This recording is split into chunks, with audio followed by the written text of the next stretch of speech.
When we talk about developer oversights with hilarious consequences, there is no better example than the level 3 super, the Birdie.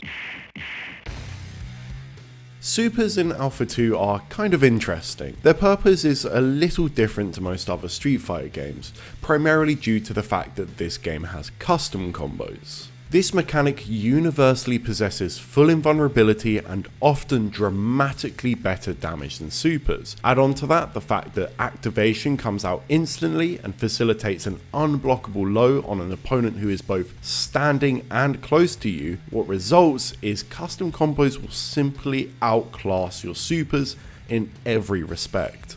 Their use is situational. Things like punishing a fireball from full screen, or as part of a hit confirm from select normals. Supers also often give you a hard knockdown, so it can provide some half decent mix-ups too. But even with all that, their usage is still rare compared to just about every other mainline Street Fighter title. It's worth noting though, I am speaking very generally here. Each character is unique enough that meter use is pretty varied. Rose spending her bar on illusion makes a lot more sense than custom combo in most situations, but overall my point still stands for the majority.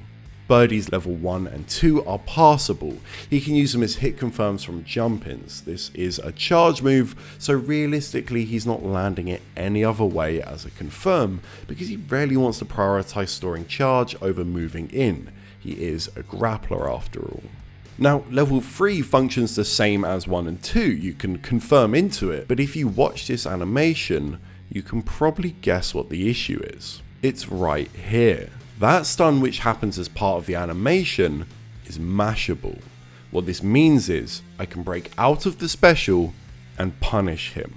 It's such an obvious oversight in retrospect. This isn't a cutscene animation like a modern Street Fighter. Inputs are still being registered and this isn't some unique unmashable stun added into the game. It's just your regular stun. There are some specifics to it. It's not an easy execution check mashing out. Most people will struggle to hit it with consistency in an actual match. You'll find it a lot easier to do if Birdie has his back against a wall, as this will knock you further away and give you a longer time between hits to try and break out. If you're cornered, however, it's going to be very difficult. On top of that, there is an RNG element to it. When you get stunned, the game assigns you one of 4 timers: 3 seconds, 2 seconds, 1 second, or 0.5 seconds, with 1 and 2 being the most common. Each input reduces the timer by 1 frame, and when it hits 0, you'll break free. But due to the small window we have for the mash, we actually need a value of 0.5, and it only has a 6.25 chance of being assigned. So realistically, you need good RNG and good screen positioning to achieve the successful match. That being said, you still probably shouldn't go for it, just in case. This, however, isn't true in Alpha 1, where the mash is easy every time. Hilariously, this new stun system inadvertently buffed Birdie. It sounds funny to say, but this super is better on block than it is hit. It's a true block string that leaves him pretty far away, so if you want to punish him, you're probably spending meter to do so. Believe it or not though, this isn't Street Fighter's only example of a punishable on-hit super. ST has them too. Honda's Super Killer Head Ram sometimes doesn't combo between the 2 hits, allowing for a devastating punish. To make this move even worse, sometimes point blank it will just go straight through the opponent. Not exactly optimal. The thing is, even with a fix, you probably still wouldn't see the super often. You know, I mentioned earlier that custom combos sometimes overtake supers in terms of utility and damage. Well, take a look at this. That's his optimal custom combo. It does 85 to 90% damage.